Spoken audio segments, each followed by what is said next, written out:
लेकिन ये तो हम कहेंगे कि प्रधानमंत्री गुजरात से माइग्रेट करके दिल्ली आ गए, ये भी कह सकते। उधर पूर्व मुख्यमंत्री हरीश रावत पर मुकदमा दर्ज करने के लिए सीबीआई नैनीताल हाईकोर्ट से अनुमति मांग रही है। इस मामले पर आज नैनीताल हाईकोर्ट में सुनवाई होनी है। हरीश रावत की तरफ से हाईकोर्ट में बतौर वकील कपिल सिब्बल मौजूद रहेंगे। सुनवाई के दौरान हरीश रावत भी नैनीताल हाईकोर्ट में मौजूद रहेंगे। सुबह करीब 10:30 बजे यह कार्रवाई हाईकोर्ट में शुरू होगी। नैनीताल हाईकोर्ट में हरीश रावत के खिलाफ मुकदमा दर्ज करने को लेकर महत्वपूर्ण सुनवाई है। दरअसल 2016 में सीबीआई ने हरीश रावत के खिलाफ मुकदमा दर्ज किया था। ये मुकदमा राष्ट्रपति शासन के दौरान दर्ज किया गया था, लेकिन सुप्रीम कोर्ट से सरकार बहाल होती हरीश रावत कैबिनेट ने एफआईआर को खारिज करने की सिफारिश की, लेकिन सीबीआई ने अब हरीश रावत के खिलाफ पुख्ता दस्तावेज इकट्ठे करने का दावा करते हुए नैनीताल हाईकोर्ट से केस दर्ज करने की अनुमति मांगी है। इस मामले में हरीश रावत ने कहा है कि हमारे पूर्वज देश की आजादी के लिए जेल गए, हम लोकतंत्र के लिए जेल जाने को तैयार हैं। दो टूक कहा, मैं गिरफ्तारी से पीछे नहीं हटूंगा।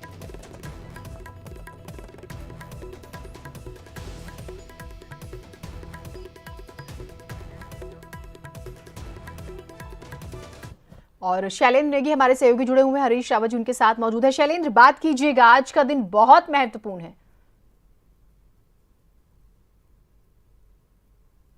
बिल्कुल जीनत, मैं बात करता हूं, हमारे साथ पूर्व सीएम खुद मौजूद हैं। सर, आज का दिन बेहद महत्वपूर्ण है आपके लिहाज से, और आपको ये भारत की न्याय व्यवस्था के लिए भी महत्वपूर्ण है, ये लोकतंत्र के लिए भी महत्वपूर्ण है। ये सवाल मेरा नहीं है, सवाल लोकतांत्रिक अधिकारों का भी है। जो आवाज केंद्र सरकार के खिलाफ उठेगी, उस आवाज को कुचल दिया जाएगा, और लोकतंत्र में ऐसा होने लग जाए तो लोकतंत्र समाप्त हो जाएगा। और दूसरी न्याय की बात यह है, डकैती जिसके घर में पड़ रही है, जिसके घर से माल असबाब चोरा गया और बरामद भाजपा के घर में हो रहा है, तो बिना या तो डकैती डाली है या प्रलोभन देकर के ले गए, कुछ तो कारण रहा होगा। उन पर तो किसी तरीके की जांच नहीं हो रही है, और हरीश रावत जिसके घर में डकैती पड़ी है उस पर जांच हो रही है। लेकिन कोर्ट ने तो आपको बुलाया नहीं रावत जी, लेकिन उसके बावजूद आप कोर्ट के बेहद करीब मौजूद हैं। आप कह रहे हैं मैं कोर्ट में खुद पेश हो जाऊंगा। मैं इसलिए आया हूं ताकि ये दुष्प्रचार न हो कि हम न्याय से भाग रहे हैं या कानून से भाग रहे हैं। उनके पास ताकत है, सीबीआई है, दूसरी संस्थाएं हैं, वो चाहें तो कुछ भी कर सकते हैं। हम उनसे कहने जा रहे हैं कि हमारे पास कुछ नहीं, हमारे पास केवल दो हाथ हैं, जनता की तरफ से भी जुड़े हुए हैं, भगवान की तरफ भी जुड़े हुए हैं, और आप इनको बंद करना चाहते हो तो ये हाथ आपके लिए सामने भी हाजिर है। लेकिन सर, सीबीआई के रुख से तो ऐसा लग रहा है कि वो कोर्ट में इस बात की डिमांड कर सकते हैं कि वो हरीश रावत जी को सीधे नैनीताल के क्लब से अपने साथ ही ले जाना चाहते हैं। मैं उसके लिए भी तैयार हूं, मैं तो इसीलिए आया हूं कि उनको मौका ही न मिले।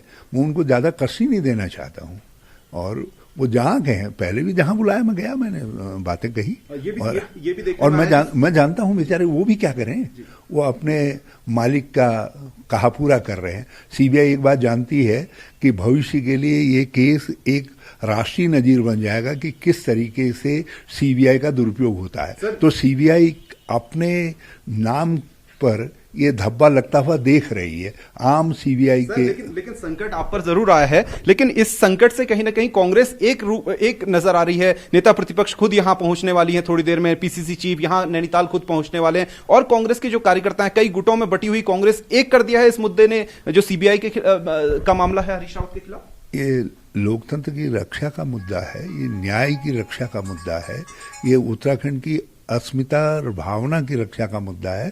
इस पर केवल कांग्रेस ही एक नहीं होगी, उत्तराखंड की जनता भी एक होगी। और आप देखिएगा, मैं तो बिल्कुल, यदि यहाँ से कुछ टर्निंग पॉइंट बनता है तो मैं अपने को सौभाग्यशाली मानूंगा। जिस कांग्रेस ने मुझे यहाँ तक पहुंचाया उसके लिए मैं कुछ काम आ सका। यानी आप मान रहे हैं कि ये कांग्रेस के लिए टर्निंग पॉइंट हो सकता है अगर आज सीबीआई ये कहती है कि मेरे को हरीश रावत को हमें अपने साथ यहां से लेकर के जाना है, पूछताछ करनी है हरीश रावत से। मैं तो आधे रास्ते तक खुद ही चला जाऊंगा, कहूंगा बेटा मैं आ गया हूँ, आप क्यों तकलीफ कर रहे हैं। मैं तो बिल्कुल तैयार बैठा हुआ हूँ। मैंने पहले ही आपसे कहा कि मैं उत्तराखंडी गंगलोड़ हूँ, मैं लुढ़कते लुढ़कते घिस करके इस मिट्टी में मिल सकता हूँ, लेकिन कोई शक्ति के बल पर तोड़ना चाहे तो तोड़ नहीं सकता, चाहे वो नरेंद्र मोदी जी हो चाहे अमित शाह जी हो। जीनत, हमने हरीश रावत को कई सारे आंदोलनों में देखा है, मसलन वो इंदिरा गांधी के समय में भी कई बार जेल गए हैं, और उससे पहले भी उन्होंने कई सारे आंदोलनों में हिस्सा लिया है, और वही देखने को मिल रहा है। और ये कुल मिलाकर हम देखें कि जिस तरह से कई बार उन्होंने ट्वीट भी किया कि मैं टूटूंगा नहीं, आखिरी सांस तक लड़ूंगा, ये बात वो अभी भी कहते नजर आ रहे हैं। फिलहाल इस बुलेटिन में इतना ही, दीजिए इजाजत, नमस्कार।